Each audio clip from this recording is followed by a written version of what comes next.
Hey guys, Insomnia here with some more AFK Arena. Today, the brand new patch dropped. As you look, absolutely amazing looking in Esperia.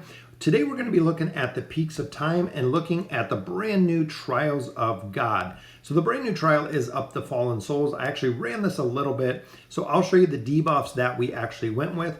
The first one, heroes cannot regenerate health. Very, very nasty. Not a choice that you want to go with. That is super, super tough, the very first one. Allied heroes will with shields receive 100% more damage.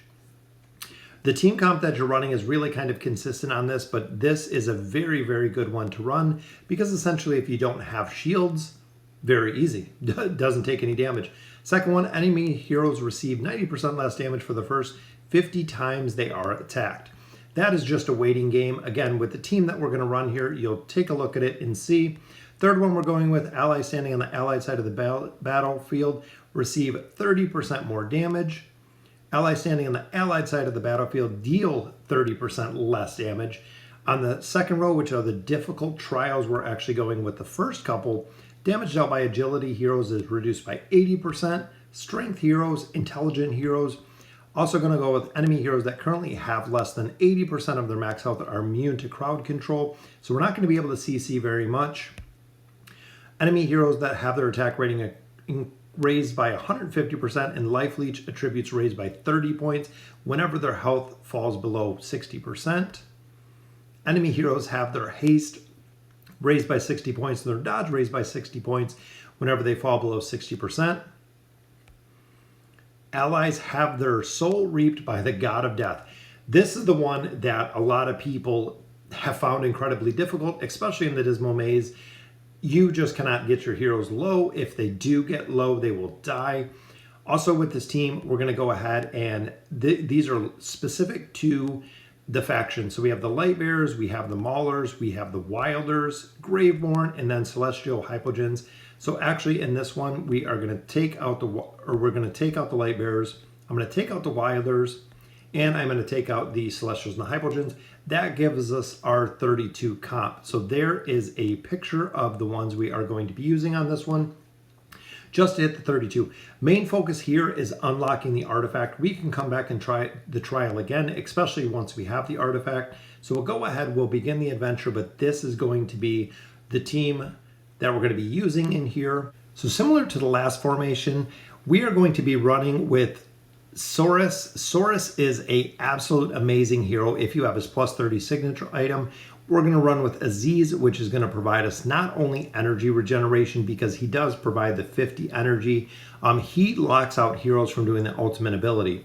So when you look at Grez getting his ads up, getting his skeletons up, you look at Namora here, which is the Beguile ability. Very, very strong. She will still use, but she cannot heal the team because she is locked out. Oden with his energy stealing of his ultimate ability. Very, very strong team. And of course, the twins providing the super cycle. 4.29 million damage there for Saurus. And all that you're really doing with this team is waiting to scale the damage. So as you can see here, Saurus takes down heroes usually pretty quick. Remember, at full health, you can actually crowd control these heroes, which allows Saurus to continue to get his stacks up because you want him completely maxed out with 5 stacks. That is the point of running Saurus with Aziz, is to be able to allow Saurus to run around with his full 5 stacks without getting interrupted and without dropping that buff. As you can see, he just kind of rolls straight through heroes. Saurus does a ton of damage, gets all 5 kills in both battles. Very, very strong. 4.74 million damage.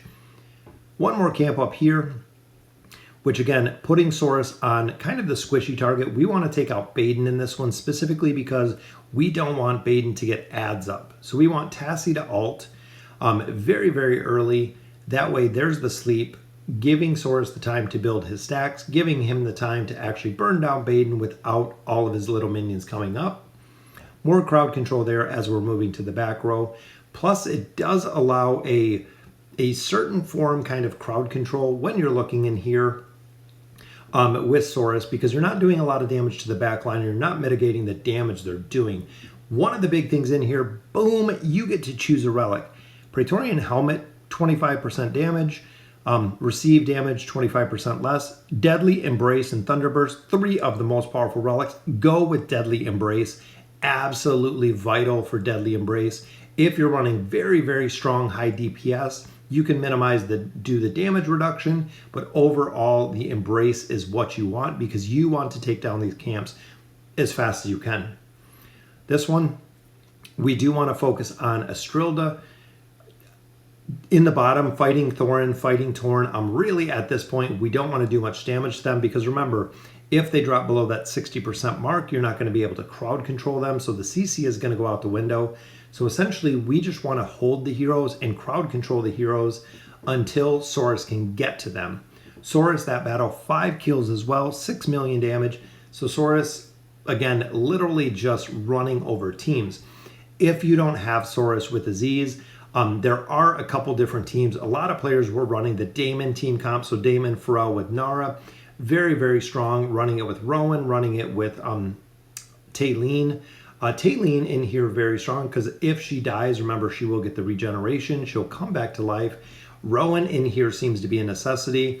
The twins, even though not a necessity, a very, very powerful combination of heroes. And again, Saurus is specifically targeting one target at a time, one hero at a time. I know he does have the cleave ability, but a majority of the time you want to keep the other heroes' health higher to get them crowd controlled.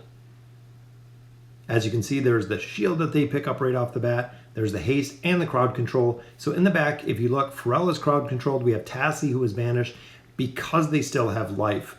Even though we just took Baden out with Saurus, Baden ran down, took out Pharrell.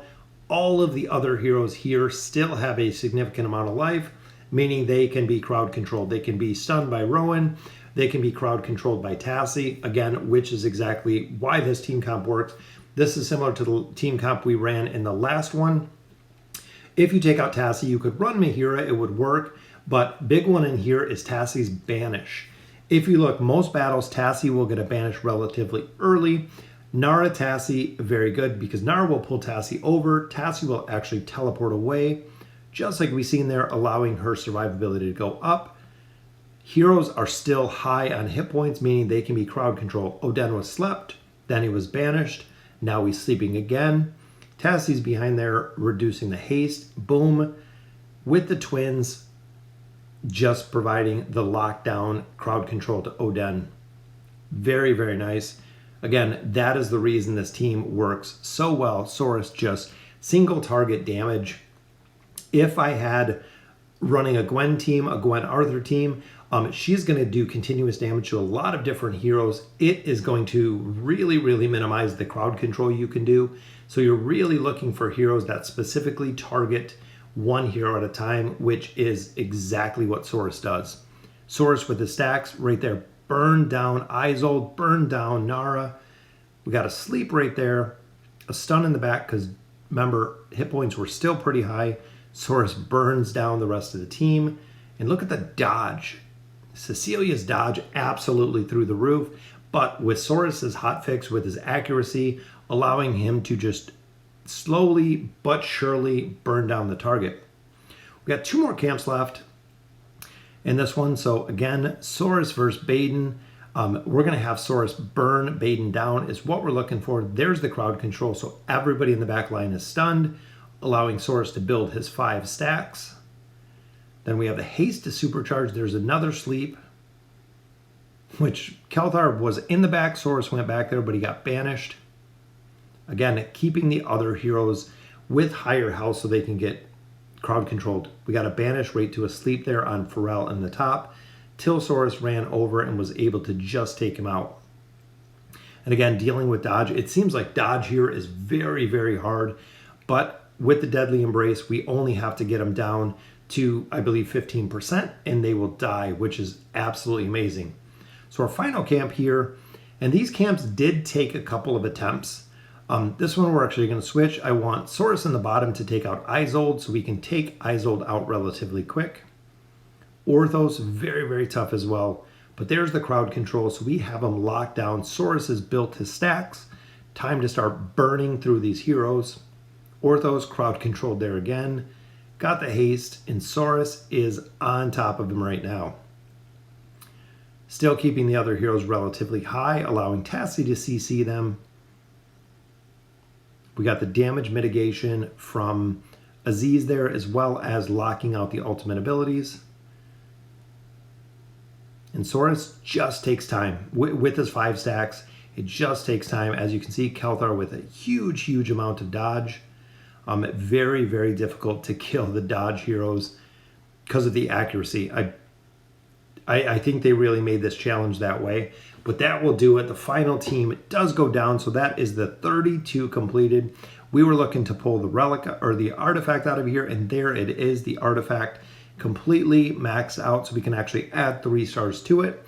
So running teams similar to that, or even running Saurus. Saurus is very, very powerful. So let's go ahead and look at the artifact. The artifact itself, primarily for heroes that are going to be frontline. Here we're going to build it for Iran, because remember, he pulls heroes, he takes damage right off the bat, meaning that the shield for him is going to be very, very powerful. Plus it's going to give him a big damage increase, which Iran, like a combo, is burst. They are built around burst. You need Iran to survive to really make it effective. So this artifact, ideal for Dres, for Titus, for Iran, a lot of different heroes that are going to perform very, very well with this artifact. Any heroes that go frontline are going to be very, very powerful with this artifact. Absolutely amazing. I'm glad they released it. This is the 5th and final artifact for the factions, or for the class specific artifacts. So this is the last one. Now we just got to build these artifacts out. Absolutely amazing at 3 stars. So guys, that'll do it. That is the 32 artifact completely unlocked. Let me know in the comments what you guys think. And as always, thank you guys for watching.